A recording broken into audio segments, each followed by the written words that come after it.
Abule o mal bulamaro, abule o mal bulukama. Ayang mi o mal dunutoro, ayang mi o mal dudamaro. Mi o maraja bungo bungo we yang mi o maraja bungo bungo. Meroko na bu jega penya, ayang ko na jor pega tora. Meroko na bol jega dere mero chon der go wore ke mama ya bung mero mar. Karaje der bungen mero chon. Idrajini mama ya bung mero mar. Jowi keng yajini ni puria ni pumar. Wada dirlita wajata jini. Le yang miu batuma na parian. Miu kolyang pen karangkang. Yang miu kanini achilalcha. Dia juo ke mama ya bung moroket. Baba ne tore awu ya churukumoro. Awu ne tore baba ya churukumoro. Mam ne tore yang miu ne tore. Mama ne tore we yang kun ne tore. Beliria bare. Yang miu bajola der moroto. Mama barwaja der moroto. Yang kun bawila marobet. Kin miu bajuta jata jeni. Miu kolyang pen karangkang. Yang miu karikunga kariliri. Mam kolyang pen karangkang. Dia juo ke mama ya bung moroket. Arut, ana root but arut borola. Arut, ana root but arut borola. Abule o mal bulamaro, abule o mal bulukama. Ayang mi o mal dunutoro, ayang mi o mal dudamaro. Mi o maraja bungo bungo we yang mi o maraja bungo bungo. Meroko na bu jega penya, ayang ko na jor pega tora. Meroko na bol jega dere mero chon der go wore ke mama ya bung mero mar.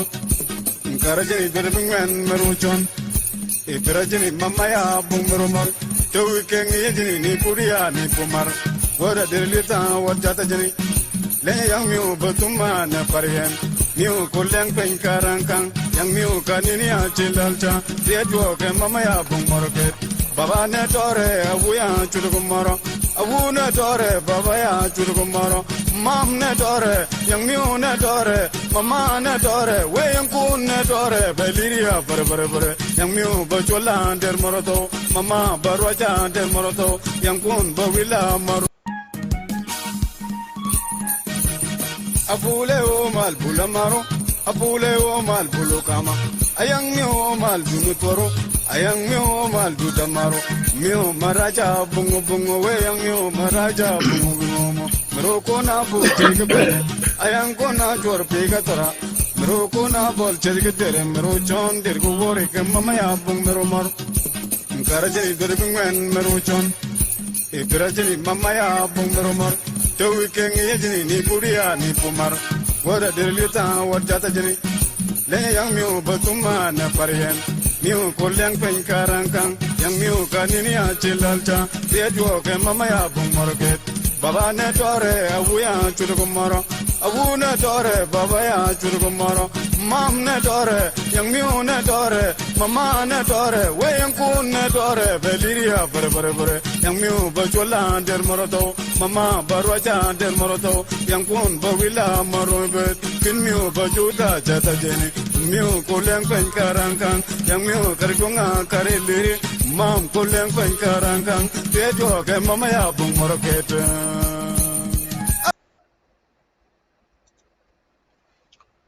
Welcome to Indigenous Media Network Show. Today, 11 September 2021. Our discussion is on the insurgencies in the Horn of Africa region. Insurgencies are expensive ventures around the world that displaced citizens and cripple the national economy. In the Horn region, violent conflicts associated with insurgencies have displaced citizens across borders, and many more are internally displaced. A large proportion of these internally displaced and refugees are in Ethiopia, South Sudan, and Somalia, among others. This has affected social fabric, the economy, the environment, and indeed national security. In extreme cases, it has resulted in state failure and subsequent disintegration. Over 30 years of violent conflict in Ethiopia had paved the way to the end of socialist-oriented brutal military junta in 1991 and the broke away of Eritrea. Also, prolonged civil war that started in the Horn of in the form of a mutiny in 1955 in the then Sudan, has ended up with the independence of South Sudan. But the end of the conflict in the two countries did not make the whole region free from insurgencies. Today, Ethiopia is experiencing deadly conflict that many describe it as genocide, an international crime under international law. Similarly, South Sudan, a new Africa's independent state, is seeing unprecedented proliferation of insurgencies and high rates of defections. This raises fundamental questions as to what motivates the groups to form insurgencies, how insurgencies are financed, the implications of insurgencies on the economy and livelihoods, and many more. Today, to talk us through this subject, I'm joined by two distinguished guests, Lemile Moro and Samuel Zoudahagos. My guests are researchers on the Horn of Africa issues, including security and refugees.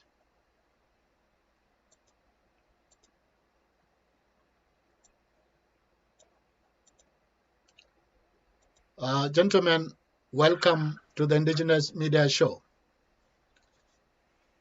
Thank you. Thank you. Well, I think let's start. First, let me begin with some developments in the Horn of Africa, particularly in South Sudan. This week, there are two events that has occurred. Primarily, the firing of top civil servant, the foreign affairs minister, and also the claims that the revitalized peace agreement is ending in just few days. What do you make of that, Lemi? Thank you, Nikau, for having me this time. I also want to say hello to our brother Samuel after some few months, and it is good to see you. Yes, indeed, the two incidences or issues that you have raised are true. It is true that we all learned that the South Sudanese Minister of Foreign Affairs was removed, unceremoniously removed. That's the language I read from the media. So far, no reasons have been given. To this day, I don't understand, but I'm not surprised as a person because it has often been the norm in South Sudan where civil servants or governors are appointed and relieved or dismissed without giving any reasons. So as a person, I am not surprised. Indeed, I do not know why she has been removed, because she has hardly been there for more than a year. And so we thought probably she could be able to continue doing her job and then even see through some of her projects that she must have designed as a new minister in the new ministry. But that is not the case, and so we have just been told she's removed, and I am yet to find out what perhaps could be the reason. Regarding the end of the peace agreement, which was reported or rebuilt by some of these rebel groups that it was ending in 3 days. In fact, I think it is ending today or tomorrow, I don't know. That in principle is supposed to be the case because since the signing of this peace agreement in 2015 in Addis Ababa, the agreement clearly spelled out in the schedule, they spelled out time frames for achievements of certain benchmarks and goals within the implementation process of the agreement. And so if they were to follow those rules and benchmarks within the prescribed time frame of the peace agreement, then certainly by this time around, the agreement should have now have come to an end. And I think that is what was being raised by this new rebel group in Upper Nile, known as the Kit Gwang group, who literally broke away because they think the letter and the spirit of the agreement has not been attached, has not been followed as has been prescribed. So they literally declared one of the reasons for their rebellion is because they were protesting against the lack of implementation of some of the key elements of the agreement, including the security arrangements, which are, in their view and in the view of many, that they are so instrumental or so crucial in the entire peace agreement. So, yes, but unfortunately, the agreement is not going to end today or tomorrow. Already last year, the government has decided to extend their own period in parliament. They sat down and then they decided to extend their period for another 2-3 more years. This time around, I wouldn't be surprised if the same thing is not going to happen, because already a number of announcements have been made to the effect that the agreement will now end in 2013, which, according to the government, could culminate into elections in 2013. That means already, literally, the government has decided to extend its own stay in power. And so this issue of the agreement ending today will only remain as a part of history, because it's not going to happen. And so, I mean, those are the few comments that I can make about the two issues. Unless if there is a point that requires clarification, and you can always ask, so I can be able to also make the little I can. Yeah, I think we will come back to that later on in this discussion. So let me go to Samuel. Samuel, as someone who has done research in the one region, particularly on refugees, the insurgents that is taking place in South Sudan, as well as what is also happening in Ethiopia. So how do you see the overall prospect of these insurgencies in the Horn of Africa? Thank you. And then I would like to start by saying happy and prosperous New Year, Ethiopian New Year, for those who are celebrating the new Ethiopian New Year. And great to have Lemmy, and great to share this platform with you. And thank you for hosting me here. And when it comes to proxy, generally in the Horn of Africa, we have been witnessing recurrent cycle of conflict. This is the reality, and then unless we address the root cause of the grievances and then the root causes of the conflict, you cannot stop somewhere the vicious cycle of conflict. So the leaders, on one hand, the countries in the Horn of Africa, they have dispute over territorial claims and then political issue. So to advance their interests, and then have been instrumentalized insurgent movement against proxy war against their neighbor. So this is the reality, and this link with the geopolitical situation of the region. It's to do with this Nile water. It has to do with border-related dispute, and then political disagreement among the neighboring countries. So then internationally, we almost the international instrument have been paralyzed because of the existing kind of scenario, like Cold Wars like scenario between the permanent member of Security Council.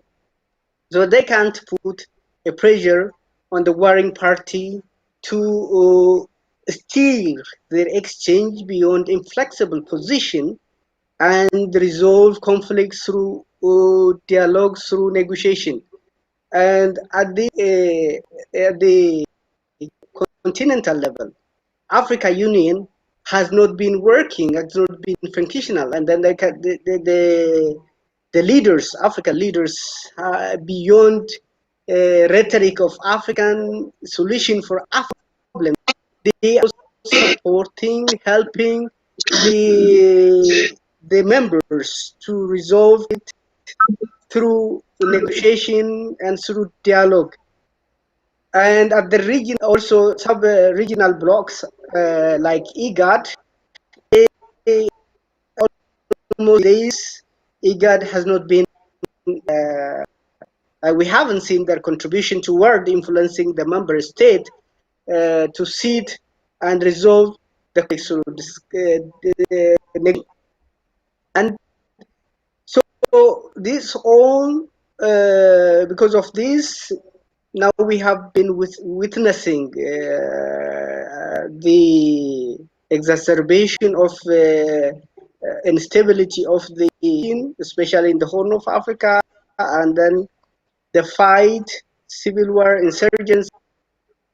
So you don't the mechanism to resolve them and to push warring parties to sit for negotiation and then to open corridors, humanitarian intervention, it can affect civilians, and the civilians have been bearing the brunt of this mass atrocities by the parties, and the result is we have seen the rise in internally displacement, and then also forced migration to neighboring country.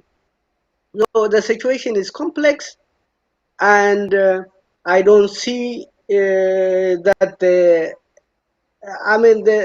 we can only see very minimal effort from international community as well as the regional player, continental players, the organization of Africa in bringing different warring parties to the negotiation table and resolving the conflict. This is what I could say in that regard. Back to you. Thank you, Samuel. In fact, I think you have reminded me of wishing the entire Ethiopia and also Ethiopians in the country and abroad for this New Year celebration. Although I put on my screen the Ethiopian New Year symbols, but it seems that that has slipped from my mind somehow. Let me come back to Lemi. Lemi, I think in post-independent South Sudan, we have seen a rising proliferation of insurgencies and defection from the main opposition political parties. Primarily, can you describe what exactly this thing called insurgents for the audience to understand? What does insurgents entail, and what makes it unique that South Sudan is going through such kind of or actually, why do people take that deadly path? Thank you very much, Mika. That's a very interesting question and very important also at the same time. Important in the sense that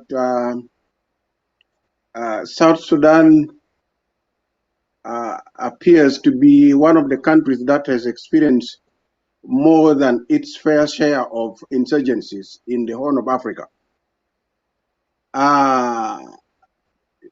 But first, let me attempt to define what insurgency is. I don't know. I am not a specialist on insurgencies, but I think insurgency is the ability of some groups of people, mainly armed people, who always organize themselves and attempt to overthrow governments using military means. Insurgents at times are also called guerrillas. These are groups of people who believe that they can be able to achieve goals, whether these are political or economic goals, through the means of violence. So and they are outlaws because in doing so, they are in opposition to the camera. Can you lower the camera a bit? Yeah, because we can only. Yeah, okay, now that is fine. Okay. Yeah. So that is my attempt to define an insurgency. People who break away from the established system in opposition, using arms to either present themselves as an alternative to the status quo, or they want to gain some political, economic interest out of it. Now, having made that attempt, now your next part of the question is, why is it so random in, if I may use that word, in South Sudan after independence?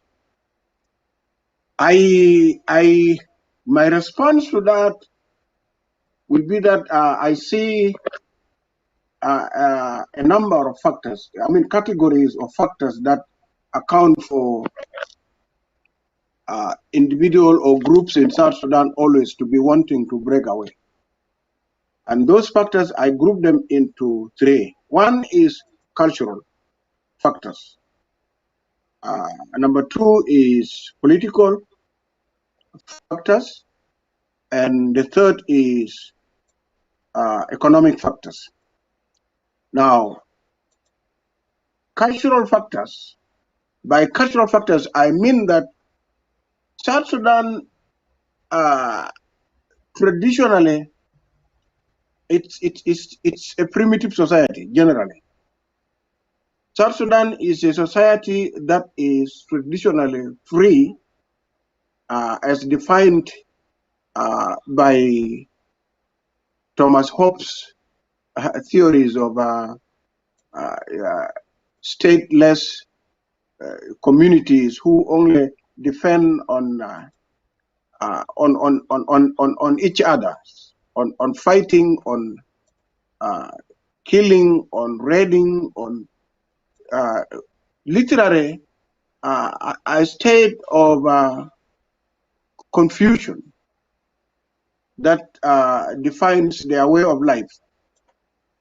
Now, because of this kind of traditional society that does not know anything about central authority, they tend to always oppose any attempt to organize them into a unified, settled central authority.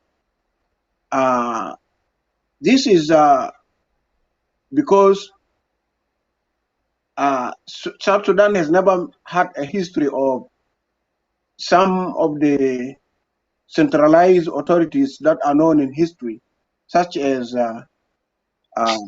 empires, for example, or kingdoms.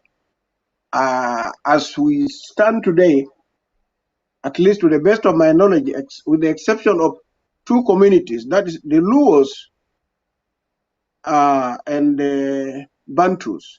The Luos at least are organized under a kingdom, and to this day they still a cohesive society, although they are distributed all over, not only South Sudan, but all over East Africa. But they have central authority to which they subscribe and believe, and at least this kind of central authority, known in South Sudan as the Merc or the Reds, constitutes that kind of power that is able to control people from this archaic situation where people are free to move and loot from one another.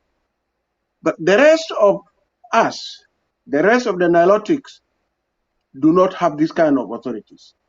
We have lived as clans, and because we see ourselves as being different from one clan to another, so we have developed a culture of surviving on the other, by raiding the cattle of the other, by killing others in order to survive. And so there is this fluid kind of society that is so natural, so free, that does not have a center of command and authority. That is one explanation why I can give to the reason of proliferation of insurgencies, because without a central command, even if what we now regard as a modern state in South Sudan tries to bring people together and make rules and orders and ask people to subscribe or adhere to these rules, still, because of our cultural background, where we have a fluid and free traditional society that has known no central authority, that becomes difficult to manage and administer these people in a centralized kind of modern society. And secondly, it also makes it easy for them to decide and just live. For example, the Nuer, as one of the major Nilotic communities, the Nuer have no settled, centralized kind of command and control society. A Nuer clan or a Nuer individual can choose to leave their own clan and move and settle completely far away in a different clan, and he will always be accepted by the new home, by the new members of the new home, new clan. And he will not only be accepted and respected, but actually in most cases, such a person will be made their chief. The people in that clan will then sit down and they will then promote him to be their chief, because of the belief that being a stranger, being a foreigner who has come all the way from long distance, he will have no interest to be corrupt. He will not harm anybody because he will be neutral among all of them. So they will always prefer this guy who has migrated from one clan to another and accept him and make him to be the chief. So that so much that one of the British researchers by name Evans Pritchard, described it as a fluid and governed society, because they have no center to focus on, center of authority, which can command them and control them and follow rules. But it is one of the explanations why, even when they are organized into these military organizations, they always tend to break away and be on their own, because culturally they are not used to be commanded and controlled by somebody else. That is one explanation why you see a proliferation of insurgents. It is typically a state of anarchy defined by this brutal and nasty life that they exercise through looting, through killing, through stealing, through moving. I mean, you can imagine it's like a family that doesn't have a head. It doesn't have the father to control them, so that They are shown what to do and what not to do. So that is one explanation. I may be wrong. I don't know, because I've never been an specialist in this area, but that's what I see. The second factor is political, in my view. Political in the sense that groups that form insurgencies feel that there is benefit in rebelling. In other words, the kind of structure government that we have encourages insurgencies by incentivizing it. There are lots of incentives when somebody rebels against the government or against anybody to form their own group. You may recall that I will use some modern, recent examples about what happened in Pibor, for example. In 2010, when the elections were conducted for the first time, a number of people came up to contest those elections, including somebody called David Yao Yao, a Murle guy. And David Yao Yao contested and failed the elections against then Governor Kolmanyan. When Yao Yao failed the elections, he simply grouped up his clan and declared war. He rebelled. So when Yao Yao rebelled, that led to a very serious war. So many lives, hundreds and thousands of people were lost. In the end, the government decided to give in and then made peace with Yao Yao. So Yao Yao was then allowed into government. He was given a very high position. He became a deputy minister of defense, but also he was made the governor of, and they also created something called a special administrative area for Pibor. And Yao Yao himself was now made the governor of this administrative area. And many others, many people have rebelled. Riek Machar, who claims to be the leader of the Nuer, rebelled in 1991, and he fought his way. And because of the rebellion, he was rewarded, and he's still being rewarded today by being the first vice president. There is no reason why, there's no any other explanation why Riek is being made the first vice president, simply because Riek was able to rebel and kill literally more than 1 million lives from 1991 up to today. And because of that, Riek now has been made the first vice president. Without the killing of those people, he would not have made it. So you can see how the government and the system incentivizes rebellion. This is encouraged. Recently, you have so many rebellions that have happened place. In the Zandeland, we had somebody called Joseph Bakasoro, who happens to be one of my colleagues. He organized his own tribesmen and called them arrow boys, armed them with the bows and arrows, and they fought. Now he's a minister. Imagine. And if he didn't do that, he would not have been a minister today. You see? And in addition to that, it comes also to military ranks. When you rebel and you fight against the government, and then I think, and here I am assuming that actually their goal of rebellion of most of those groups is not to overthrow the government, but to put pressure on the government so that they are given appointments in senior positions. Some would become ministers, others would become... This is forcing even those who never thought of rebellion to have their own militia people. Some of the ministers now have militia, private militias, because that is the only way for you to be respected and then maintain your position as a minister in the government. Otherwise, if you don't have your own militia, if you don't rebel, you will be like me. You will not have any position in government because I'm not a threat. I don't constitute any threat to the government. So, so I'm just ignored. I'm nobody. But if I want to be a minister now, I can assure you, it's a matter of pulling together some of my young relatives and cousins, and then we'll declare a rebellion. And then don't be surprised in the next 1 year or two, I will be a minister in government, because I will then constitute a direct threat to the government that will gain me serious incentives from the government. So you can see that politically, rebellion or insurgency is being indirectly encouraged by the system that we have in place. Those are my own views, and I believe if anybody thinks they are not right, I will be prepared to argue my point about that.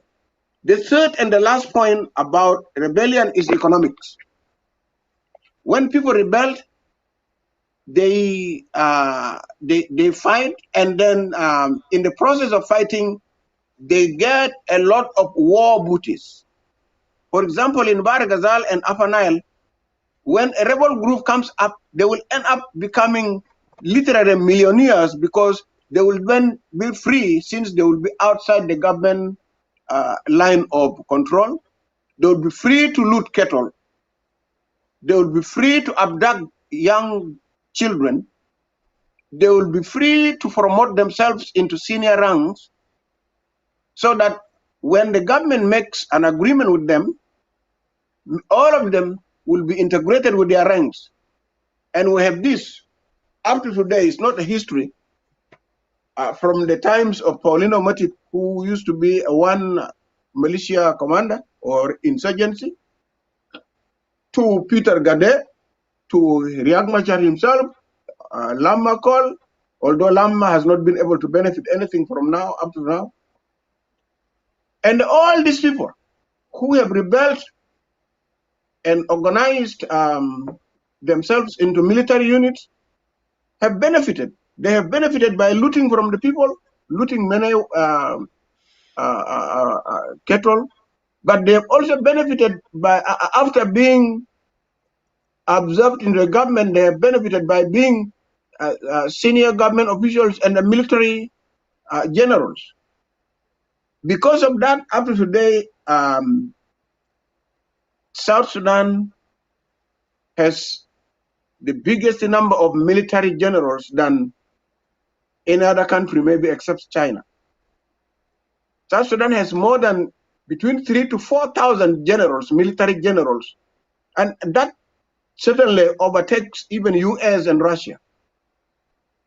And this is because of the incentives that they get. If you rebel and declare yourself a senior officer, you stand a better chance of getting money, you stand a better chance of looting animals, because they will establish courts in the bush, since they will claim territories under their command and then make themselves rich.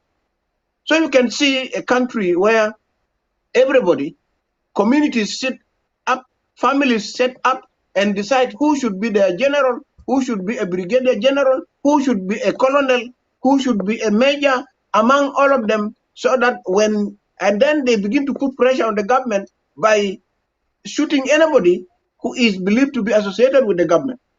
In that way, you see this proliferation of insurgencies in South Sudan. Those are the three main factors, in my view, that have contributed to the proliferation of rebel groups in South Sudan. Again, I said I'm not a specialist in insurgent studies, but these are so what I present here are some of my personal observation, being part of the whole chaos. I am a South Sudanese myself. I am either a victim of the whole this chaos, or I'm actually a part of all this crisis that is taking place. And so my own experiences, my own observation over the years has been able to establish these three factors as being pivotal to the continued emergency of rebel groups in the country. Thank you. Let me go to Samuel. Samuel, let me also explain economic incentive and also political gain as some of the main measures of military junta in 1991. How does that hold true in your view? Yeah, unfortunately, we are also in a situation that we are witnessing the vicious cycle of conflict again, time and again in Ethiopia and in many Eastern African parties. So one of the reason is we have a very divergent view over state formation. You know, most of the states in Africa and then the institutions are built over the artifact of the colonial artifacts left behind. So the people have not been able to sit together and then discuss openly, genuinely, on the type of government that they want to have, on the type of institutions that they want to build, and then work together. You know, you have to give and take, and then discuss thoroughly and genuinely to come up with the kind of social contract that requires to keep people together and then to facilitate peaceful coexistence between different people. One of the reason is we have different culture, different. For example, if you take Ethiopia, we have 82 different nation and nationalities, and some of these people they used to have their own nation. And I don't want to use this term because kind of this is also this. It can kind I don't want to produce mindset that they just say keep on telling us that the Western way of governance is modern and then the African way of governance is traditional. Anyways, the people they used to have their own ways of I mean they in some parts, for example, I could talk about I know for example they used to have their own king and their own governance structure, and the same is true for people in Kafa, the same is true for people in Oromia, and the same is true for different people. They used to have their own structure, and then but after they try to build this nation, Ethiopia as a country has been built conquer and expansion. Then, in that case, you have conflict, you have a wound, and healed wound, and then you have grievances from each part of society, and then we have different culture, different livelihood mechanism, and then different way of thinking about what kind of government that we need. In this kind of conflict and contradiction, unless you create a platform that can bring all the different attitude, very diversified thought and culture together, and then let these people negotiate genuinely, then every time you have this conflict, it is about, it would be a domination of one political thought on the other, and then the people who felt that they have been dominated, they have been oppressed, they have then they try to surface that one, and then if you try to squash that thing, that can I mean that would be kind of trigger, that would trigger violence reaction from the other side.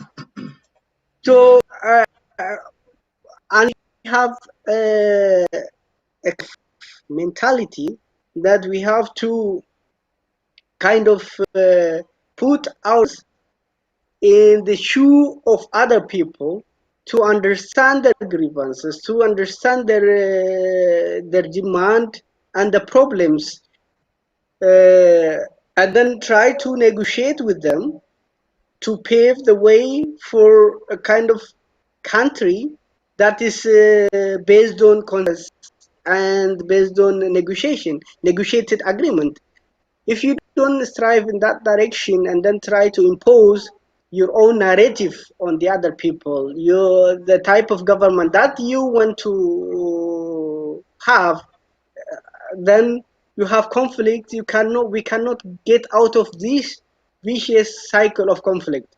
One could the battle, and then the next day the end of the one battle would be the beginning of the another cycle of violence and battle.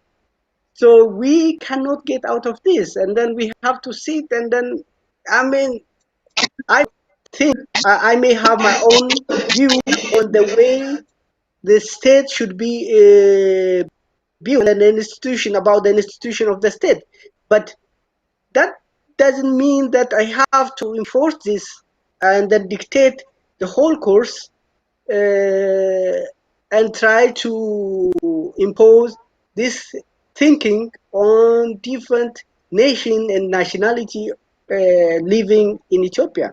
So we have to think to resolve issues and then bring people genuinely to negotiate their future. And plus, when you have conflict and when you have shade, if you are not able, after this conflict, you are not able to kind of try to have some kind of mechanism to reconcile, for relation, and then heal the wound, you cannot get out of this. For example, during the 27 years of the reign of EPRDF, people used to call for genuine reconciliation and national consensus about the future, about the country, and about everything. But the leaders, who are most of them now, there is you get at the front line of the leadership in the government. They were not willing to steer their position beyond inflexible position, so toward kind of negotiation. And the same is now who be a colleague, I mean, within the umbrella of EPRDF. Now they are fighting over a political seat and then the political future of the country. So they revert, instead of sitting for negotiation and then genuine negotiation, wound, this wound, and then kind of transitional setting up justice mechanism. They try to kind of dominate the other group and obliterate the other group. So that's why now they are fighting. I don't think any kind of end to this. If you have, as long as this kind of sentiment is dictating course, get out of this vicious cycle of conflict in Ethiopia. Thank you, Samuel. Let me, apart from the looting from the public that insurgents get, how do the insurgents finance their struggle?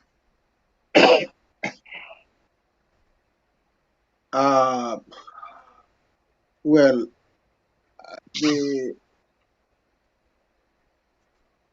the insurgencies that we have in South Sudan can be categorized into two. One, as I said earlier, we have the kind of insurgents that always. Your head is going down, Lemme. Yeah, okay. Not with an intention of. Okay. Yeah, not. Yeah, okay. We have insurgents that are opportunistic and interest driven. This type of insurgents are smaller in numbers. They always come up to, they don't have the intention of overthrowing the government, so they want to only put pressure on the government so that they can be able to benefit directly from the government, either through absorption and or through recognition, and then being awarded positions in government. That is one. These kind of insurgents actually do not need any finances involved, because what they do is they mobilize themselves, and since there are so many arms, there is a serious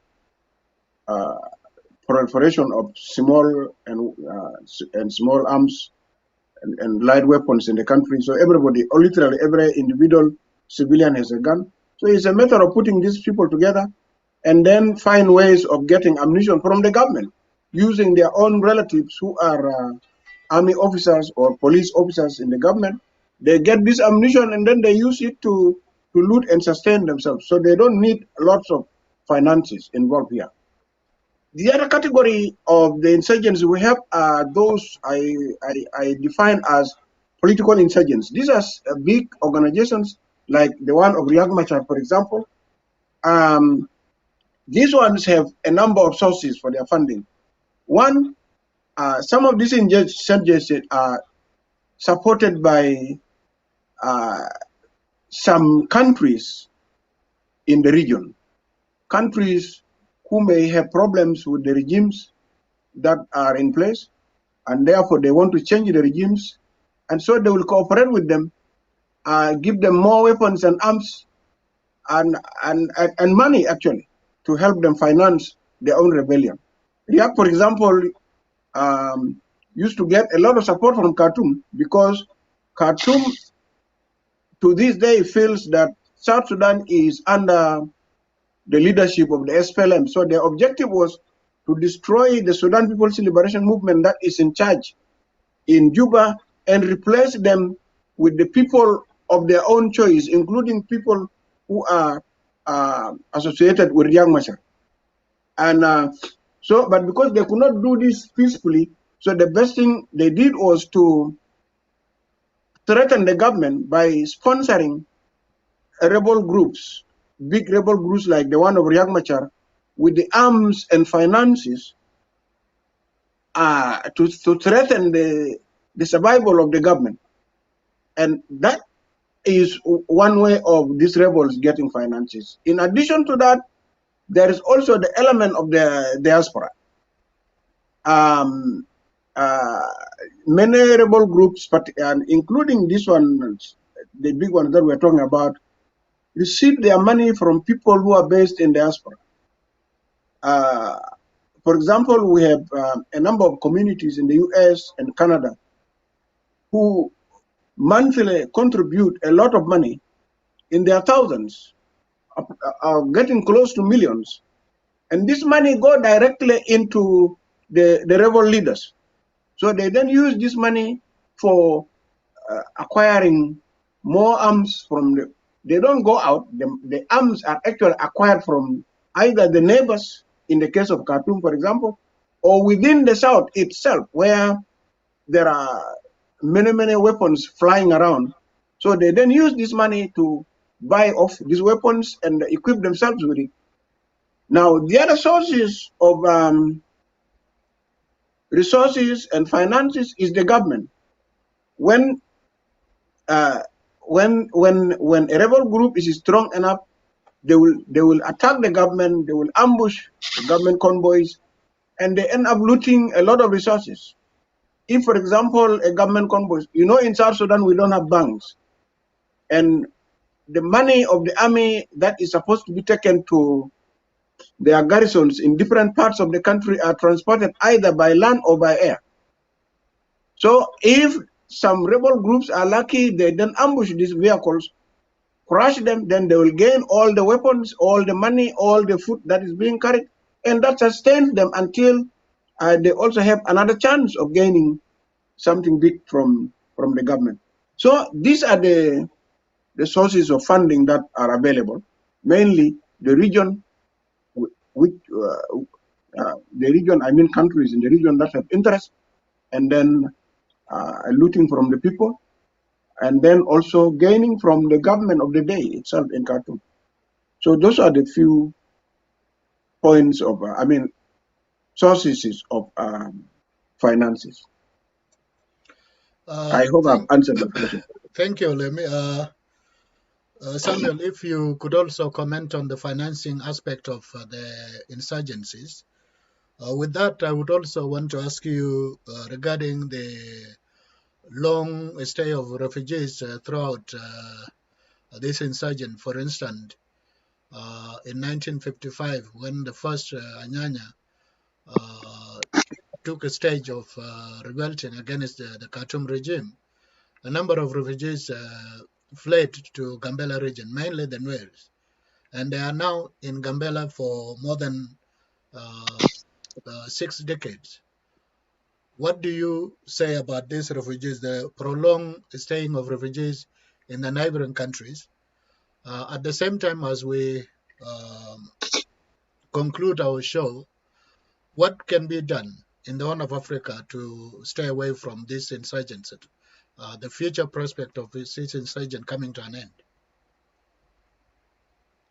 Yeah, I would like to start from the last point because that is very, essential kind of order.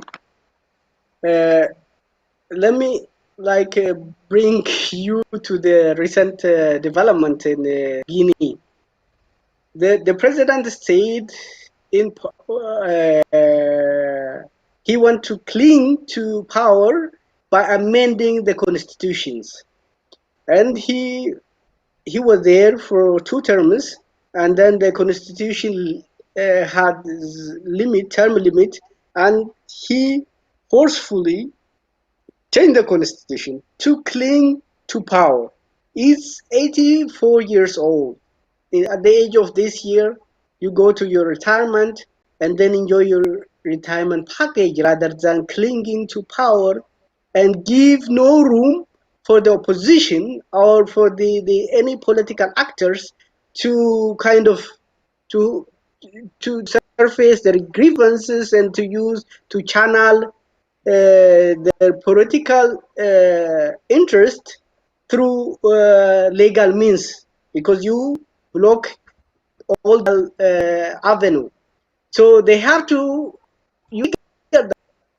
they have. I'm against any kind of coup, but what can they do? I mean, you just block every avenue, and then you force these people to move this, to take this kind of to channel their frustration through coup or through this kind of mechanism. So the African, you need to come into terms, and then you have to learn from history. We have very diversified society with diverse language, diverse livelihood mechanism, mode of production, and in this kind of thing, as far as the human development is concerned, the only mechanism that you have to bring this diversity and then to entertain all this thing is a kind of negotiation and genuine negotiation, and instead of one forcing on and trying to impose one's will on the rest of the people, and the people wouldn't accept that one. As long as you keep on that path and try to impose hegemony on the large, very diverse society, it is very difficult. And then we have also, as the same ethnic group, straddling across different colonial borders. So one of the things is, it is one, if you could use this cross-border ties to speed up development, cross-border trade, you could reap the benefit of this one. But if you are not using that one, and then most of the neighboring countries, they use this thing as a launching pad to, launch insurgency in the neighboring country.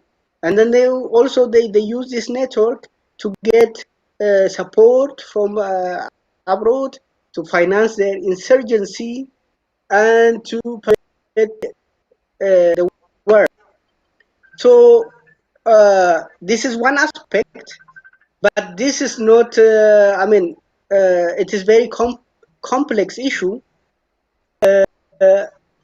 I cannot make justice if I try to simplify this one within a very few minutes and then reduce the root cause of insurgency to this only malgovernance and then maladministration and the existence of cross-border ties.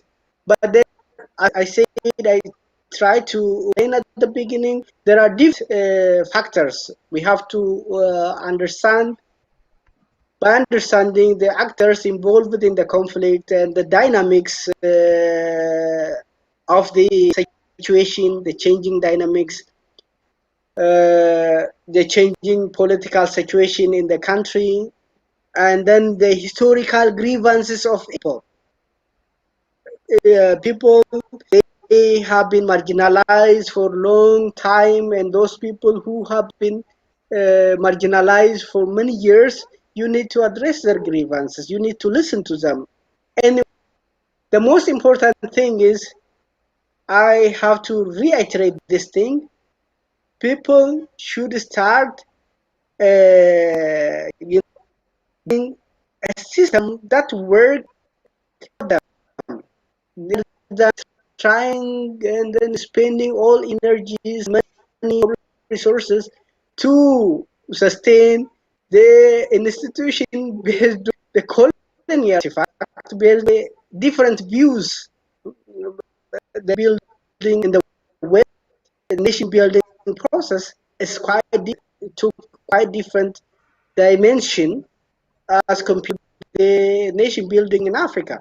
So you just come to your sense and then try to involve grassroots level movement and understand the problem and help the people to negotiate, create a platform and negotiate their future and shape the institution that they want their country to have. If you are doing that, then you could address all these grievances that are at the core, at the center of this insurgency movement.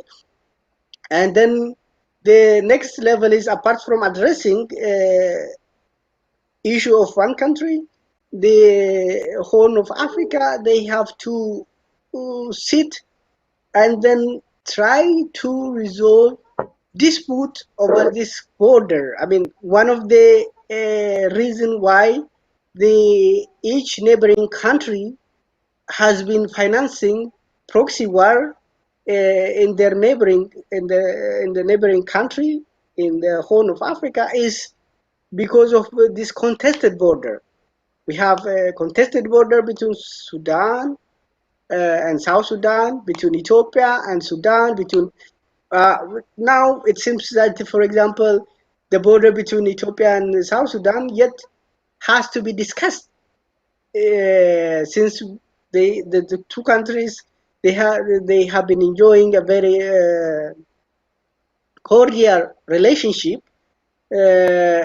We have yet to. We don't know how this could develop if they come to start to discuss the border issue between the two countries. Yet the border, yet to be demarcated, and we have the Ethiopian and Eritrean borders there. We have witnessed a very deadly conflict between the two countries, and one of the reasons for now the current situation, dynamics in Ethiopia, and the involvement of Eritrean forces in this conflict is more or less connected to those border conflict, previous border conflict.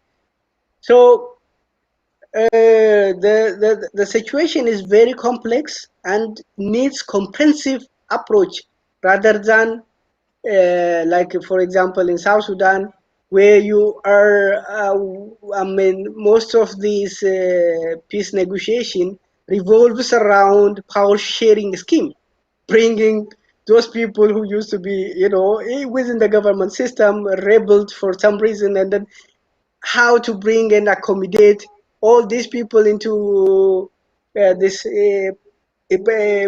political government political seat, and then it is about a scramble for political power. Poor government scramble for piece of pies of the cake from the government resources, because political power in Africa is means controlling the resources, controlling the economy, controlling the bureaucracy and everything. So then you need to kind of go beyond this kind of international initiatives like that revolves around only power sharing scheme. We have to think about addressing the root cause of the conflict. If you are not able to address the root cause of conflict, stemming insurgency in the Horn of Africa, where the member states have been engulfed in tit for tat proxy war, is completely impossible. And then financing, also stemming the finance of insurgency is completely impossible. That's what I could say about this. Thank you, Samuel. Let me, as we conclude our show, if you could also comment on the long stay of refugees across the border. And Sorry, I forget to comment on the long stay of the conflicts, because the issue is very complex and then it is very difficult to explain. Yeah, one of the impact of the insurgents is the behavior of the party, the belligerent, and most of the belligerent have been in Africa, have been involved in committing mass atrocities, and the people they have to flee for their life. And then during the first rebel civil war in between South Sudan and Sudan, and a lot of people we have been witnessing since the first civil war, because of insecurity, insurgency. We have been witnessing influx of refugees from South Sudan to Gambela region, and then Gambela region has been for many years has been marginalized, and one of the very marginalized region in the country. Uh, we don't have the infrastructure, the industry, and then and public service providing institutions that could accommodate all these refugees. And we have this problems of the people, they live mostly on this subsistence farming, and then shift in cultivation. You have this issue of competition over meager resources there, and insecurity, especially the situation complicated because of as you know, in 1980s, the biggest camp for the insurgency, I mean the SPLM soldiers used to be in Itang district, which is nearby the refugee camps.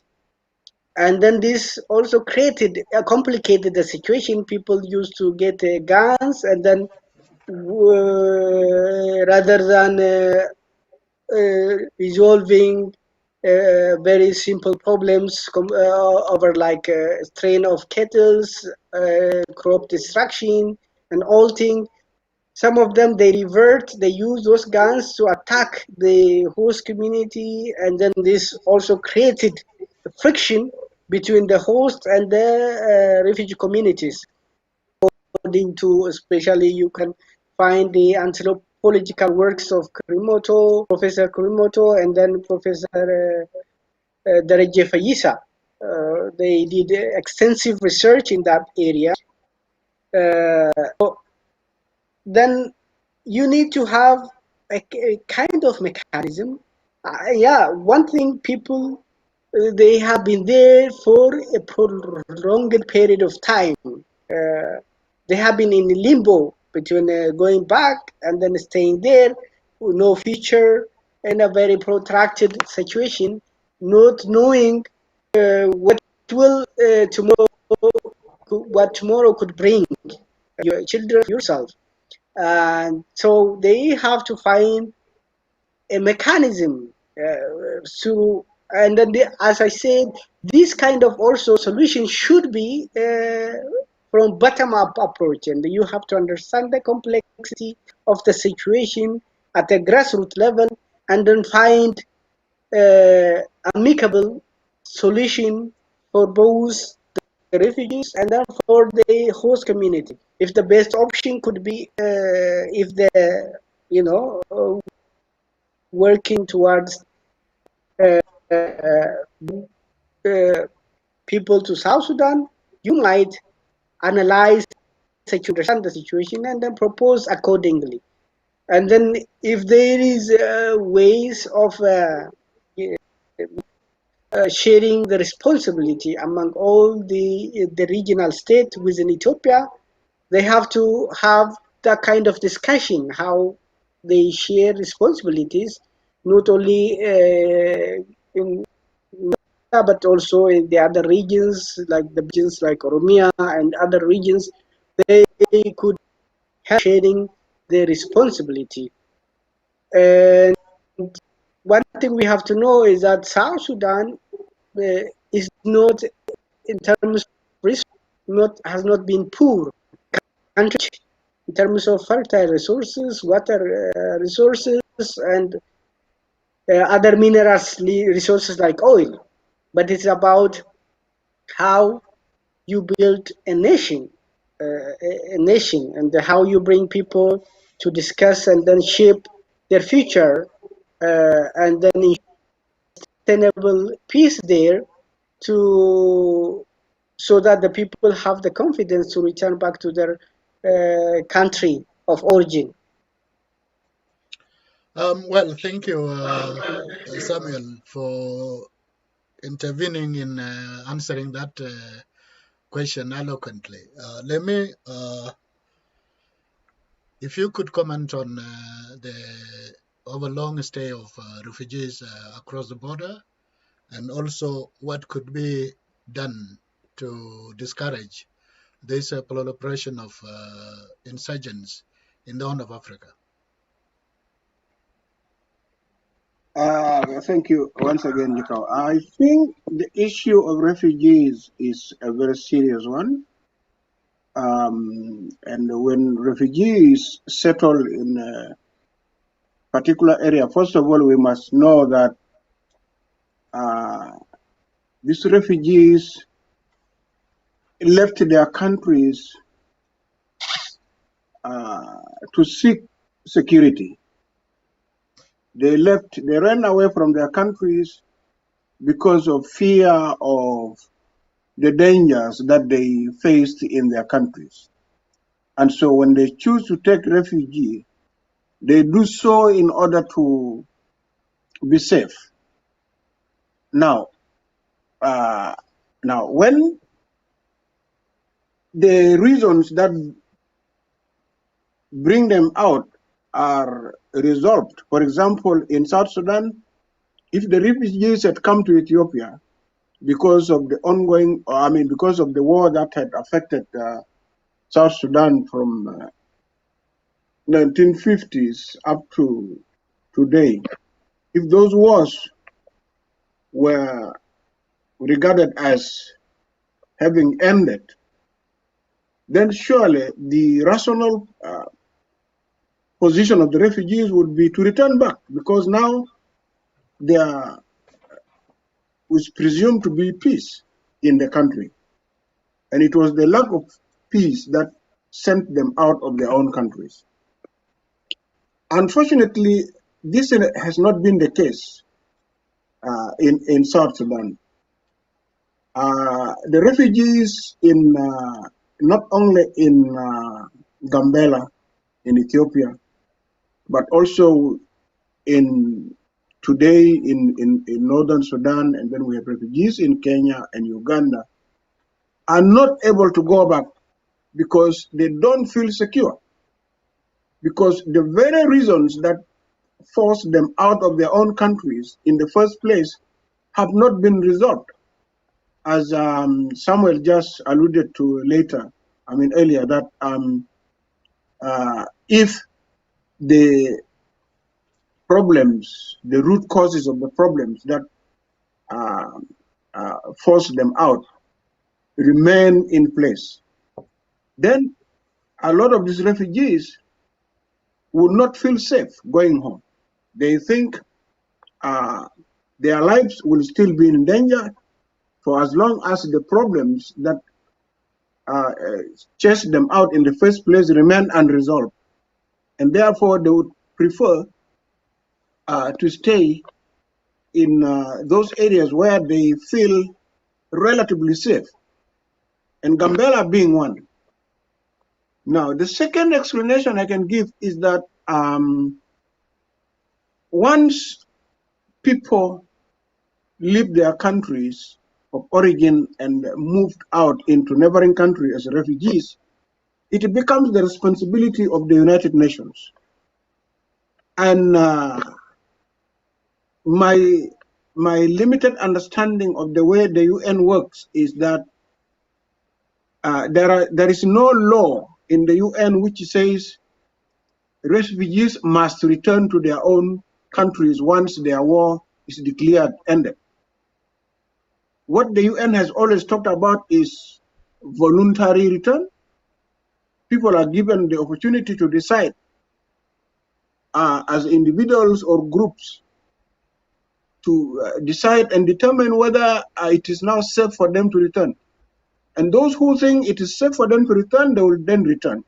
Those who think it is not safe to return back home would then choose, and they, especially if they feel safe where they are, if they feel there is security, if they feel that there are services that they need, and naturally, security is paramount in human life.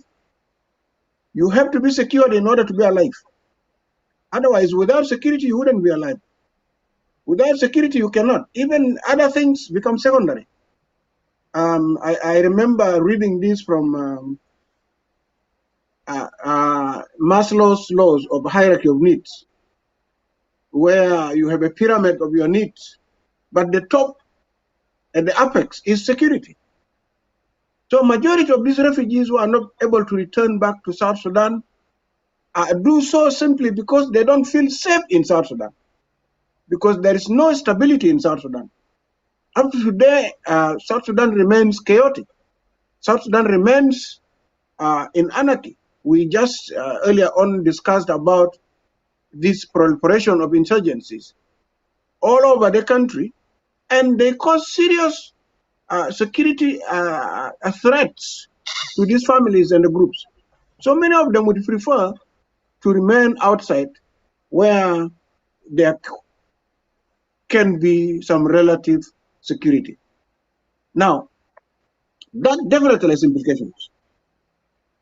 It has implications with regard to the areas and the locations where they are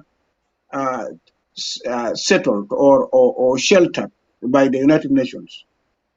One of the negative impacts is that These people are there physically occupying other people's land. So that in Gambela, for example, the indigenous people in Gambela will not be able to make use of their land that has been that is being used for settling refugees for many, many years, because these refugees will be effectively occupying that piece of land. That is a serious implication. Apart from that, refugees also creates problems, especially when conflicts are declared ended and a number of refugees leave. The few who are left behind will probably have no adequate services from the United Nations. That means they will have to depend on the local resources, sharing everything from schools to hospitals, if they exist at all.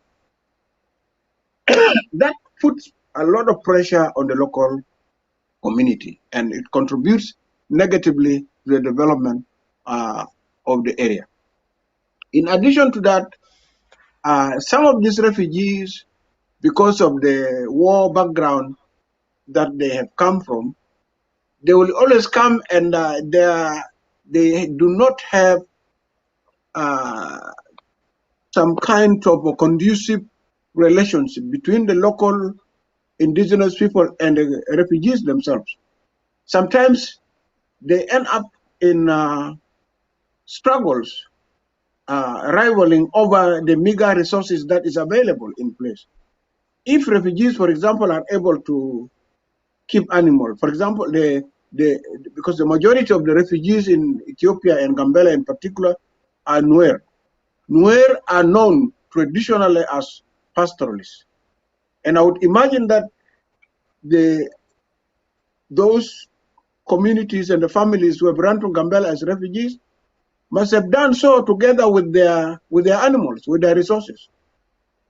And if that's the case, then certainly the presence of animals within the refugee areas will be a problem, because they will then have to share the water resources, they have to share the grazing lands with the local communities, they will have to literally feed these animals on the environment, which is very destructive, because keeping animals requires a lot of natural resources around, from water to grass to trees. So all these are likely to cause problems with the local communities. But these are facts that are happening there. And I think the only solution is to find settlement or resolution of the problems, or the root causes, what Samuel calls as the root causes of the problems, back home, in order to ensure safety and security for these people to return back. But for as long as these root causes are not settled, for as long as we continue to have many insurgencies in countries like South Sudan, for as long as war continues to be the order of the day, then we are not likely to see these refugees returning there.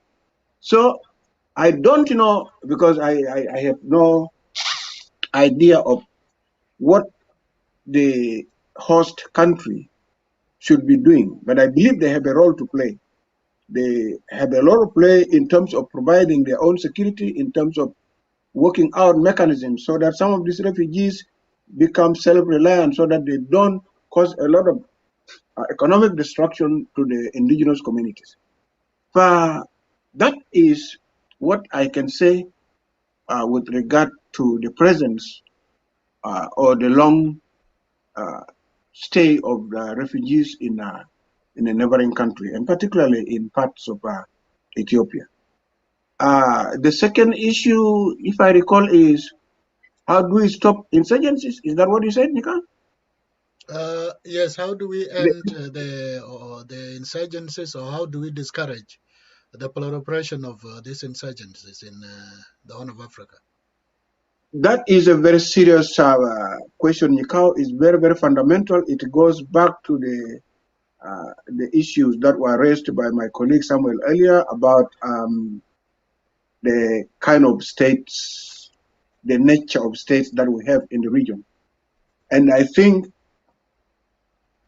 one of the ways to resolve this issue is to establish stable systems, stable political systems that can only be brought about by say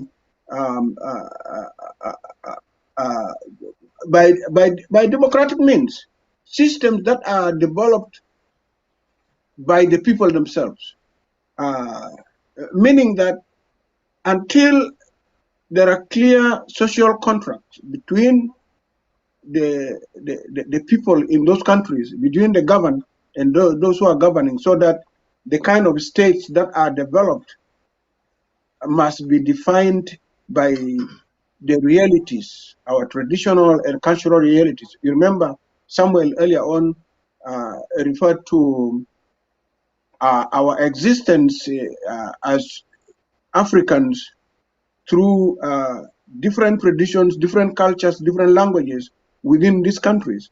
And until and unless all those differences are resolved in a kind of contract, in a kind of agreement through a democratic process between the governed and those who are governing, certainly all the problems that we face today will continue. But, for example, taking the issue of South Sudan, until when we have a genuine government that is for the people and by the people, perhaps chosen by the people, in a clear process, there will be no peace in that country, because we will only have an alternating rebel leadership. Any rebel group that will be strong enough will come to power by force, take over, and then rule the government, the country, without regard to the local traditional norms of life, cultures and languages and the traditions, the ethnicities that we have within the country. Because if they don't give room for the national people to agree, to have a contract, to have a social contract, to have a political agreement on how they should be governed, a kind of governance that recognizes all these localisms, then certainly we are likely to see all these problems in place. So I don't foresee an immediate situation until we have that kind of a genuine democratic system that has to be brought about between an agreement or settlement or understanding between the governed and those who want to govern the country. That is when we'll be able to address the issues of security, issues of corruption, issues of this desire of unnecessary people to help. Imagine a country having 5 vice presidents in Nika. Where on earth have we ever had this kind of country in the region? I don't know. Some of you will have to help me to understand this, that it's normal. I consider it very abnormal. 5 vice presidents. What do you do with that? 550 members of parliament. And we are not as big as China, because China can afford to have that multitude of people in their national congress. But also the Chinese model allows them to sit once a year, not every day. But here we are having a parliament with the 550 members who must be paid every month. After every 30 days, they must be paid. We have a country that has 27 commanders-in-chief. Samuel Garwich is a commander-in-chief. Riek Machar is a commander-in-chief. Lama Kol is a commander-in-chief. Kir Mayardit is a commander-in-chief. Thomas Cirillo is a commander-in-chief. Who else? Giorgio Otor, Peter Gadet, Ladu Gore. Everybody is a commander-in-chief, Nikau. We have a country with over between 300 between 30 to 40,000 army officers. So how do you expect this kind of system really to stabilize and encourage people who are in neighboring countries as refugees to come home, to feel safe, to think that we now have a country we can go home? I don't see it anytime soon. So I would appeal to the host countries to actually take charge and work out ways through which they can be able to continue render services I take pride in the systems being promoted in Uganda, for example. In Uganda, we have refugees who went in 1955 war, and up to today they have settled. They now have a village called what is the name? There is a name of the village. But even in Kenya, we have Kibera. Those are the refugees who went from South Sudan in 1955, and today they have a whole estate or a region, a constitution called Kibera in Kenya. Hmm? In Uganda, it is called Lubug. It just gone from my head, but I can always get it any other time. But then the Ugandan government, just as the Kenyan government, have decided to take up responsibility over these refugees and actually consider them as part of the national. They have equal services. They participate in politics. Some of them, nearly most of them, actually have become nationals. They've given access to secure national ID cards and passports. So they are living there. Bugerere, the area is called Bugerere. I was looking for this name. Bugerere is a whole county, entirely inhabited. Actually, there are two. There is Bugerere, and then there is Bombo. Bombo and Bugerere in Uganda are purely South Sudanese, and these are people who are displaced in 1955.